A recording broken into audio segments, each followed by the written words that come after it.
Hey guys, Eric Pathy here. Now, I normally don't watch games if you guys follow this channel, but I did watch the Alabama Connecticut matchup. I wanted to see what was going to happen, and I got a couple text messages from a couple clients that made wagers, and they asked me, are these games fixed? And this is one of the things is that if you look at games and you watch games, you will see that most of the games come down to the wire, and it will give you the appearance that somebody knows something. No, what the person that knows something is the line makers, and it's not a person. It's a network of syndicates, of analysts, of quants that are putting a number up on the board for you to wager on. So let's talk about what a lot of squares did in the first half of the game. Is there was a lot of public money on Connecticut -6 in the first half. With literally no time left, they were up by 6. Alabama came down and basically at the buzzer scored a meaningless 2.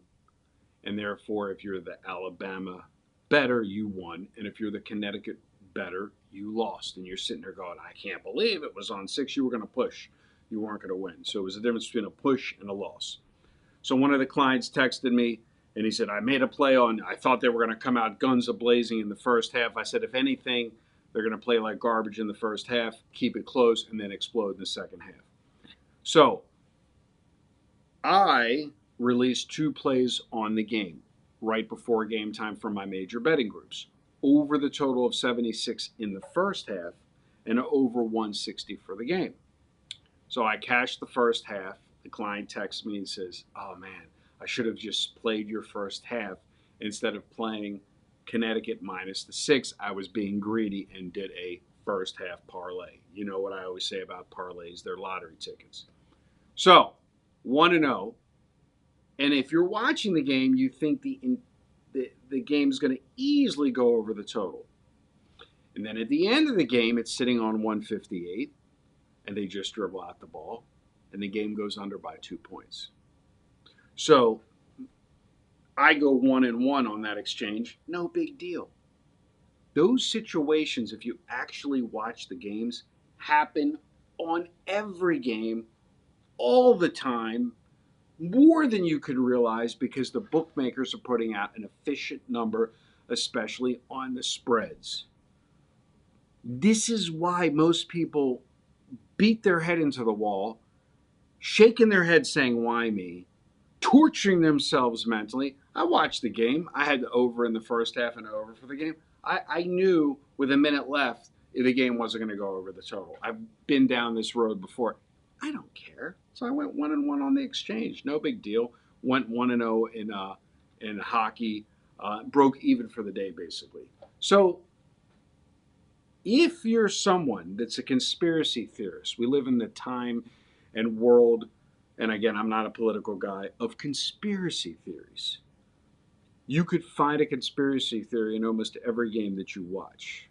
My recommendation is bet it and forget it, unless it's a marquee, exciting matchup like this game was. My son wanted to watch it, so I sat down and I watched it with him.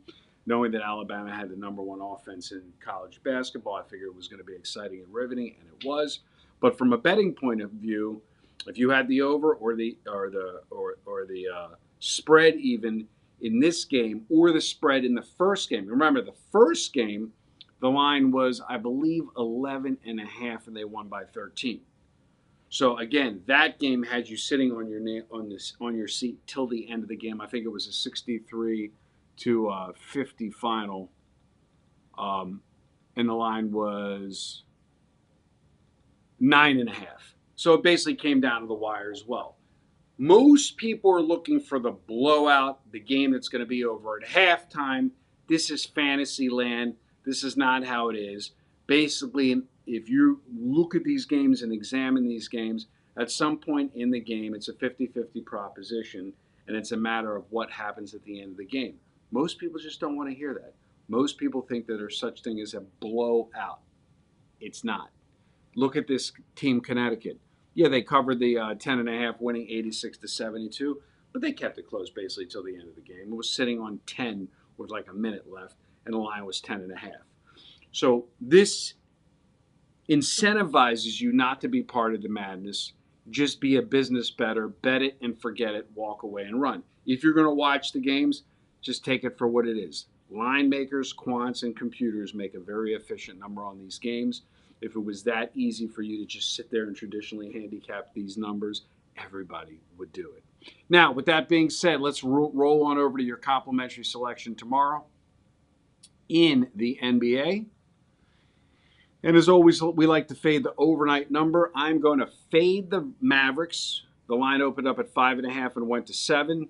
The Rockets at 3:30 Eastern Standard Time is your complimentary selection. Why? Just an automatic system where you fade the 1.5 point overnight pop. Good day and good luck.